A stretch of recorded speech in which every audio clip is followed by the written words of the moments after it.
Usually when we start these deep dives, I like to come in hot, hit you with a hook, a statistic, maybe a controversial statement to get the blood pumping.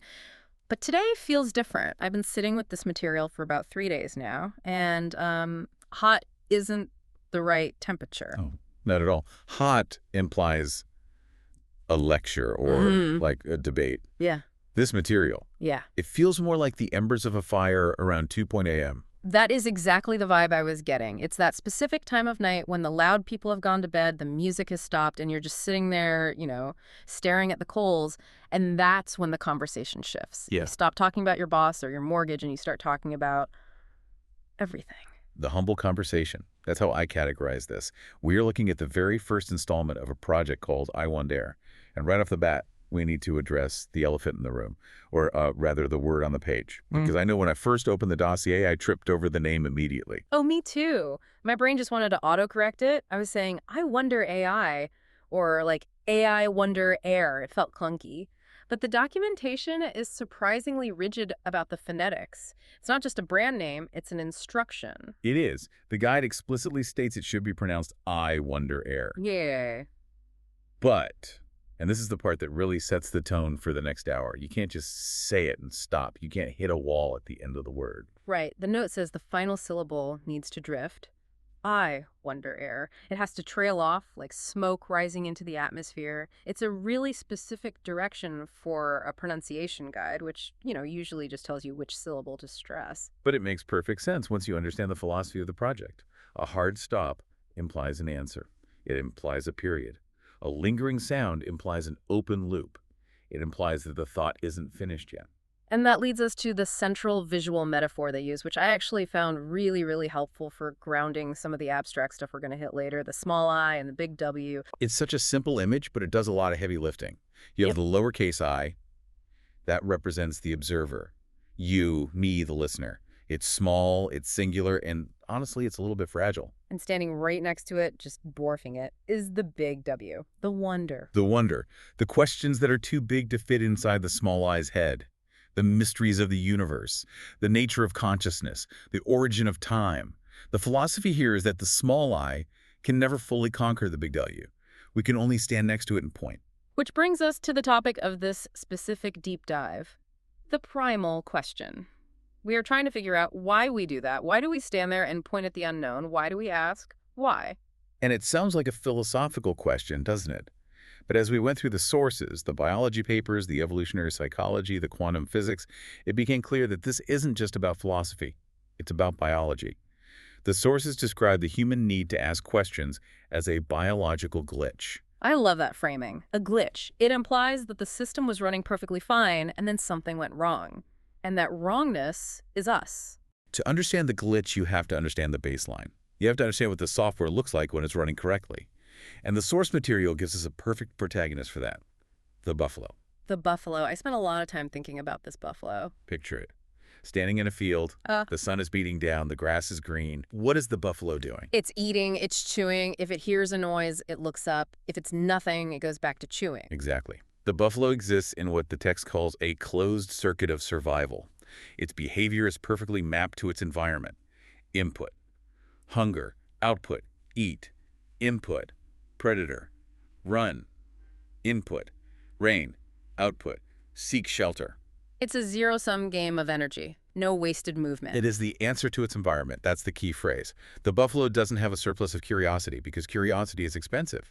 Brains are expensive. Thinking costs calories. For the buffalo, staring at a sunset and wondering where the sun goes at night is a waste of energy that could be used to survive the winter. So in the strict accounting of evolution, the buffalo is the perfect employee. It doesn't waste company time. Precisely. It is efficient. But then you have the human, and we. We are terrible accountants. We are the glitch. We introduced the variable. We did. Unlike the buffalo, we have this biological inability to just graze. We don't just consume the world, we interrogate it. We look at the horizon where there is no food, no shelter, just distance, and we feel a physical compulsion to go there. We look at the stars, which have zero nutritional value, and we map them. So if the buffalo is the constant, we are the question mark. But why? I mean, if evolution is all about efficiency and survival, Why would nature select for a trait that wastes so much energy? Why would it build an animal that cares about things that don't fill its stomach? That is the million-dollar question. To answer it, we have to look at a concept coined by the psychologist George A. Miller. He called humans Infovores. Infovores, like carnivores or herbivores. Mhm. But instead of meat or plants, we eat information. We metabolize it. And Miller wasn't just being poetic. He was basing this on the physics of life itself, specifically Erwin Schrödinger's concept of negative entropy. Okay, hold on. We need to slow down here because negative entropy sounds like something that requires a whiteboard and a headache. Can we break that down? We can. It's actually very intuitive. Think about the universe as a whole. What is the one rule that everything follows? Things fall apart. Right, entropy. If you leave a car in a field for 50 years, it rusts, it disintegrates. It doesn't spontaneously assemble itself into a Ferrari. The natural direction of the universe is toward disorder and chaos. Okay, so the universe wants to be messy. Yes. Yeah. Now, what is life? Life is a rebellion against that mess. Yeah. A living organism is a pocket of order in a universe of disorder. To stay alive, to keep your heart beating, your cells repairing, your body temperature stable, you have to fight the entropy. And to fight it, we need fuel. Exactly. Most animals fight entropy by ingesting calories. Physical order. You eat a steak, which is the structured protein, and your body uses that order to repair itself. That is how the buffalo survives. It fights physical entropy with physical fuel. But humans have a second problem. We do. We have big, complex brains that are capable of predicting the future. And because we can predict the future, we are terrified of uncertainty. Uncertainty is just another form of disorder. Yes, uncertainty is mental entropy. It is chaos in the mind. If you don't know where the tiger is, that is high entropy. If you don't know if it's going to rain, that is high entropy. And the human brain cannot handle that chaos. So just like the body needs food to fix physical chaos, the mind needs information to fix mental chaos. Bingo. Information is mental order. When you learn something, when you find out where the tiger is or how to start a fire, you are reducing the entropy in your brain. You are ingesting order. So Miller's argument is that the infovore isn't just curious for fun. We are foraging for information to keep our minds from disintegrating into chaos. This actually explains a lot about modern behavior. You know that feeling when you wake up in the morning and you grab your phone before you even pee and you start scrolling? You are feeding. It feels like an addiction, but you're saying it's a survival drive? It's like my brain is starving? It is. It's what the sources call information foraging theory, or IFT. And the parallels to actual hunting are wild. When a wolf hunts, it evaluates a patch of forest. It asks, is there enough prey here to justify the energy of running around? If the answer is no, it moves to the next patch. And we do that with data, with articles, with videos. We do. A book is a patch. A conversation is a patch. Even this deep dive is a patch. Your brain is constantly running a cost-benefit analysis.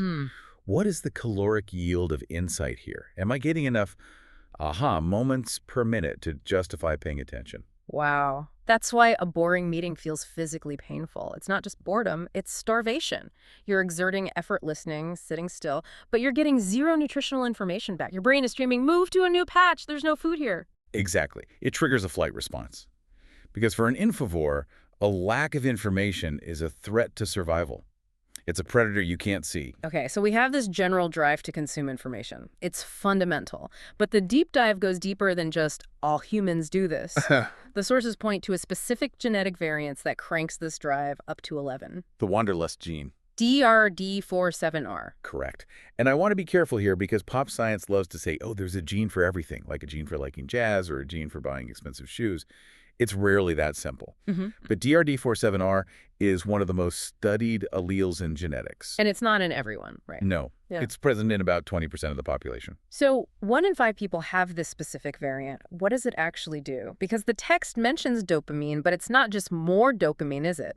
No, and this is the nuance that usually gets missed. The 7R variant actually makes your dopamine receptors less sensitive. Wait, less sensitive. I would have assumed it makes you super sensitive to excitement. That seems backwards. Think about it this way. If you have standard receptors, let's call it the buffalo variant. A nice, reliable routine gives you a steady drip of dopamine. You eat breakfast, you go to work, you come home, you watch TV. Your brain says, this is good, we are safe, here is some happy chemical. Sounds like a peaceful life, a stable life. It is. But if you have the 7R variant, your receptors are blunted. That steady drip, you don't even feel it. The routine doesn't register. To get that same hit of dopamine that the buffalo person gets from a sandwich, the 7R person needs to jump out of a plane, or discover a new continent, or rewrite a physics textbook. They are chemically starved for novelty. They need a bigger stimulus. Exactly. They need a massive sump of new information or experience just to feel normal. And this has had a profound effect on human history. The sources link this gene directly to migration patterns. This was the part that blew my mind. The correlation between distance traveled and the frequency of this gene. It's so direct. It's undeniable. When geneticists map this allele, they find that populations who stayed in their ancestral homelands have lower frequencies of 7R.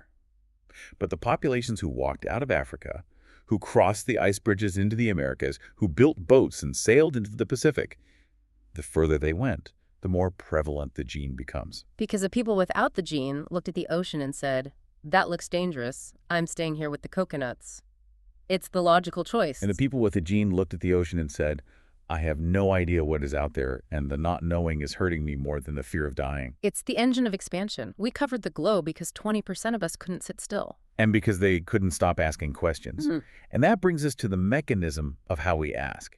We've talked about the gene, but let's talk about the brain chemistry of the question itself, because the sources break this down into a really specific two-step loop. The seek and the find. Right. And this is where we see that curiosity is essentially an addiction cycle. It's a real biological loop. Okay, so step one, the seek. This is the dopamine part. It originates in the striatum, specifically the caudate regions. This is the part of the brain that handles incentive salience. That's the fancy term for I want that. But in this context, that isn't a burger, it's an answer. Correct. When you encounter a mystery, an information gap, your striatum fires. It floods the system with dopamine. But remember, dopamine isn't pleasure. Dopamine is drive. It's the itch. It's the agitation. It's the feeling of, I need to close this gap. That explains why cliffhangers work, or why you fall down a Wikipedia rabbit hole at 3 a.m. It's not that you're enjoying it, necessarily. It's that you can't stop. The itch is too strong. You are in the grip of the seek. You are hunting. But then hopefully you get to step two, the find. The click. The click of understanding. The sources cite the Biederman-Vessel theory here, which is fascinating. They found that when you finally get the joke, or solve the puzzle, or understand the concept, the brain releases a completely different set of chemicals in the association cortex. Endomorphins, opioids. Natural painkillers. The same family of chemicals as heroin or morphine. That is intense. So learning isn't just satisfying, it's a narcotic. You're literally getting a high. It is a hedonic hit. Evolution has wired us to get high on facts. When you reduce entropy, when you turn chaos into order, your brain rewards you with a flash of intense pleasure. Good boy. You figured it out. Here's a cookie. A very powerful chemical cookie. And just like any drug, you chase the next high. You look for the next question, the next mystery. We are chemically addicted to the aha moment. So we have the metabolic need, the Infovore. We have the genetic driver, the Wanderlust Gene. We have the chemical reward system, the opioid click. But all of this, it's all happening inside one person's head. Right. It's a very internal process so far. But the deep dive takes a turn here. It moves from biology to sociology. Because humans didn't stay in their own heads, we started sharing the questions. We did. And according to the source material, the origin of that sharing wasn't a word. It was a gesture. The point. The simple act of pointing a finger. I have to play devil's advocate here. It's a finger. My dog points. Well, he lifts his paw. It doesn't seem like the foundation of civilization. It seems trivial to us because we do it constantly without thinking. But biologically, it is a massive cognitive leap. And to understand why, you have to distinguish between the two types of pointing mentioned in the text. Imperative versus declarative. Okay, lay it on me. What's the difference? Imperative pointing is what chimps do. It's what my cat does when he paws at the treat jar. He's giving me that. Yeah. I point at the food because I want the food. I point at the door because I want to go out. It is a command. It is transactional. It's a tool for getting resources. Exactly. But humans, and specifically human toddlers, do something that no other ape does. We do declarative pointing. Look at that. Look at that. Imagine a baby in a stroller. She points at a garbage truck. Does she want the garbage truck? No. Does she want you to buy it? No. She just wants you to see it, to share the experience of the garbage truck. She is checking to see if you see what she sees. This is what Michael Tomasello calls shared intentionality. It involves a recursive loop of cognition that is incredibly complex. I see the truck. I know that you see the truck. and I want us to know that we are seeing it together. That's the joint attentional frame. It's not about the truck anymore. It's about our shared perception of the truck. It is the moment the small eye connects to another small eye. And that changes everything. Because once we can look at the big W together, the unknown becomes a project. It becomes a team sport. Right. If I see a weird patch of berries on a bush and I'm alone, I have to risk eating them. But if I can point at them and ask you, hey, what are these? Then we can pool our information. Maybe you've seen them before. Maybe you know they're poisonous. Suddenly, the Infovore isn't hunting alone. We are hunting as a pack. That is the birth of culture. That is the birth of science. It connects back to the iWondAIr logo, doesn't it? The small eye pointing at the big W. It's basically a diagram of that toddler in the stroller. It is. But here is where the story gets darker. Because pointing isn't just helpful. It's dangerous. Dangerous how? Because it creates a separate center of truth. Ah. Okay, now we're getting into the section on the rebellion against the full stop. The full stop. This is one of my favorite concepts in the text. Every society, every institution, every authority figure craves stability. They want the world to be predictable. The sources call these figures the architects of the status quo, the people who want things to stay the same. Right, and they provide answers. Why does the sun come up? Because the sun god drags it across the sky in a chariot. End of discussion. That is full stop. It closes the loop. It creates order. And it keeps the peace. Everyone knows the rules. Everyone's on the same page. But then comes the glitch. The person with the 7R gene, the Infovore, who isn't satisfied with the full stop. And they point at the sun and ask, but why does the chariot move? And why doesn't it fall? And are you sure it's a chariot? And suddenly the high priest looks like an idiot. Right. Or a liar. The whole system starts to wobble. Exactly. The question undermines the authority by asking why. You are implying that the current answer is insufficient. You are implying that the top guy doesn't know everything. The text calls this epistemic counterpower. That's a great term. It's the power of knowledge versus the power of rank. If I can point at reality and show that it contradicts your rules, I have taken power away from you. That is why curiosity is often treated as a vice in rigid systems. Curiosity killed the cat. Don't ask questions. Just do as you're told. It's the struggle between the buffalo and the glitch, played out on a societal scale. The buffalo wants the herd to stay together and be safe. The glitch wants to run toward the cliff edge to see what's down there. And historically, we treat the glitch very poorly. We excommunicate them, we imprison them, sometimes we execute them. Think of Galileo pointing his telescope. He was just pointing, look at that. He was doing what a human toddler does. And the church said, stop pointing. Put the finger down. But the glitch is resilient, and this is the core message of the social section of the deep dive, the democratization of the question.